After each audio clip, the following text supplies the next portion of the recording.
Olá, vamos ao nosso Evangelho de hoje, terça-feira, 4 de novembro.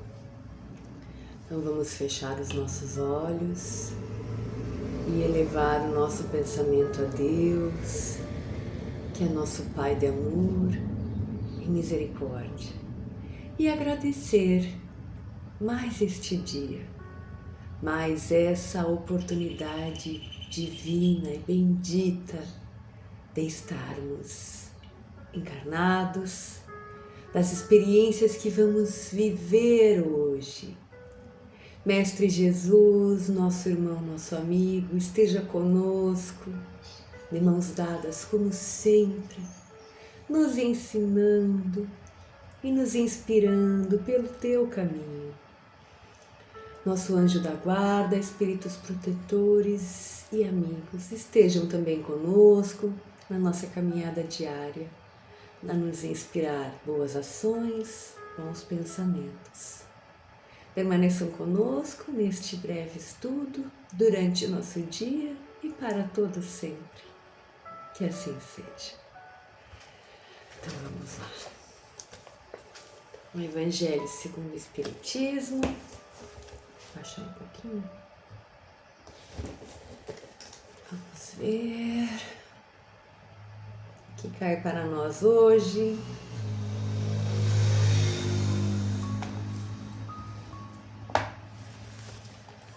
Capítulo 8. Bem-aventurados os puros de coração. E nos caiu aqui o item 20. Bem-aventurados aqueles que têm os olhos fechados. Vamos ler um trecho. É de Vianney, o pároco de Ars, em Paris, 1863. É o espírito que vem nos ditar aqui essa instrução. Item 20 do capítulo 8.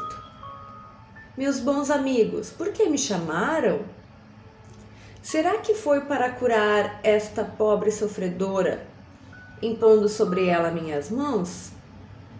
Que sofrimento, santo Deus!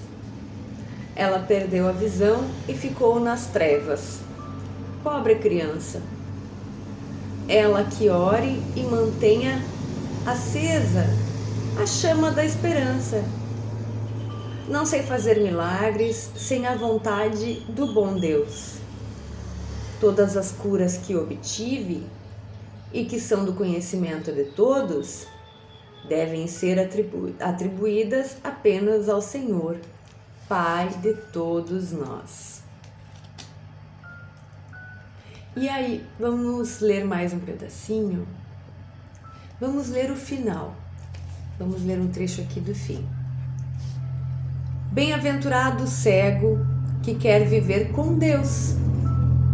Ele é mais feliz do que os que aqui estão, pois ele sente a felicidade, pode tocá-la, vê as almas e pode se lançar com elas nas esferas espirituais, que nem mesmo os predestinados da terra conseguem ver.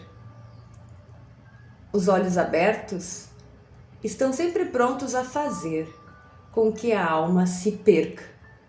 Os olhos fechados, pelo contrário, estão sempre prontos para fazer com que a alma se eleve a Deus. Meus bons amigos, acreditem em mim. A cegueira dos olhos é muitas vezes a verdadeira luz do coração, enquanto a vista é muitas vezes o anjo tenebroso que conduz à morte. E aqui olhos fechados está em negrito, então quer dizer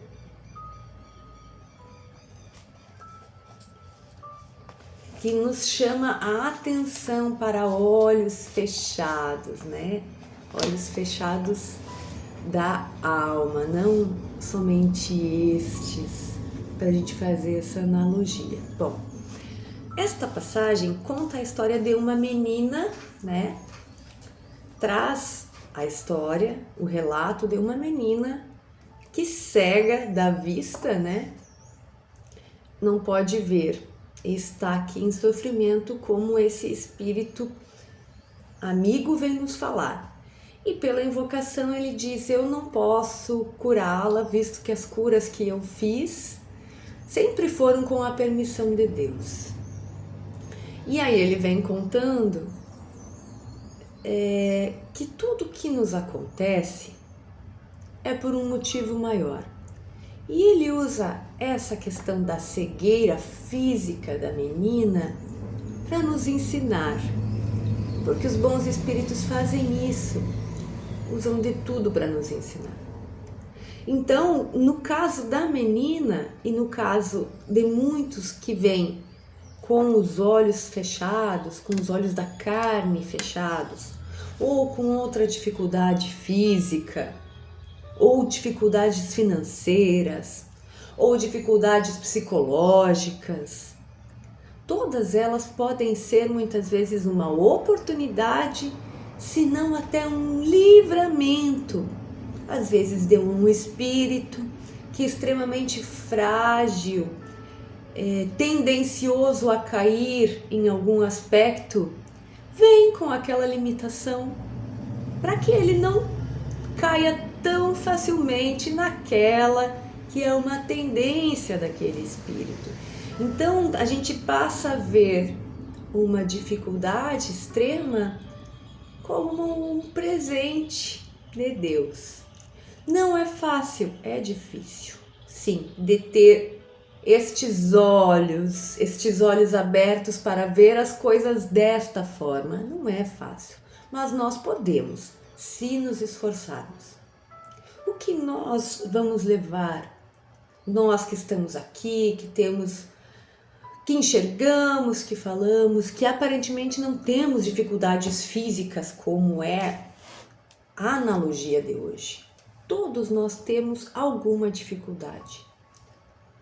Vamos pensar um pouquinho nesse nosso momento de reflexão. Qual a nossa dificuldade hoje, a nossa grande dificuldade? E o que ela tem a nos ensinar, porque podemos ter certeza, a nossa dificuldade está para nos ensinar. E é ela a grande oportunidade que temos, que nós queiramos e tenhamos sabedoria para fazer o melhor uso.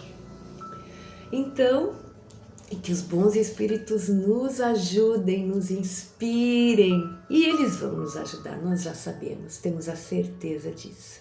Vamos usar essa oportunidade magnífica para transformarmos a nossa dificuldade em aprendizado e todo esse amparo espiritual que nós temos para tornar essa tarefa, essa prova, essa expiação menos difícil. Então vamos lá a uma pergunta do Livro dos Espíritos.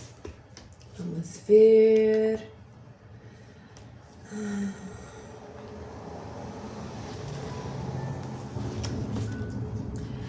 Capítulo 5, considerações sobre as várias existências dos espíritos. Eu vou pegar aqui uma pergunta. É um texto corrido. E eu vou pegar aqui imortalidade da alma.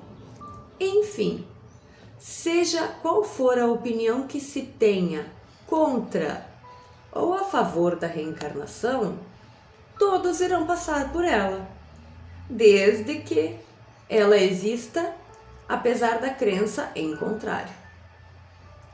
O ponto essencial é que o ensinamento dos espíritos é eminentemente cristão, pois ele se apoia na imortalidade da alma, nas penas e recompensas futuras, na justiça de Deus, no livre-arbítrio do homem, na moral do Cristo e, portanto, o Espiritismo não pode ser considerado antirreligioso.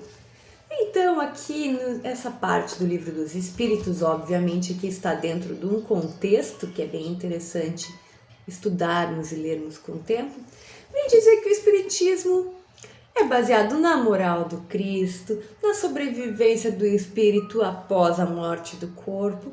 Então, é totalmente baseado em Jesus, nas leis, nos ensinamentos dele e não pode, de forma alguma, ser dito como anticristão.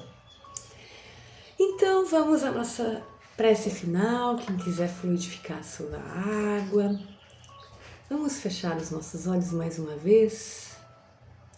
Vamos fechar os nossos olhos da carne e abrir os nossos olhos da alma e elevar a Deus, ao Pai. Agora com os nossos corações mais tranquilos e mais fortes, para este presente que é o nosso dia. Que nós possamos passar com serenidade, com olhos bem abertos para ver o belo, para ver o bom. E que nós tenhamos coragem e força para os enfrentamentos, no entendimento de que são passageiros e que nós temos condições de enfrentá-los com todo o amparo e toda a força de Jesus, de Mãe Maria de Nazaré, do nosso anjo da guarda e todos os espíritos amigos que nos acompanham. Permaneçam conosco, agora e para todos sempre, e que assim seja. Tchau, tchau.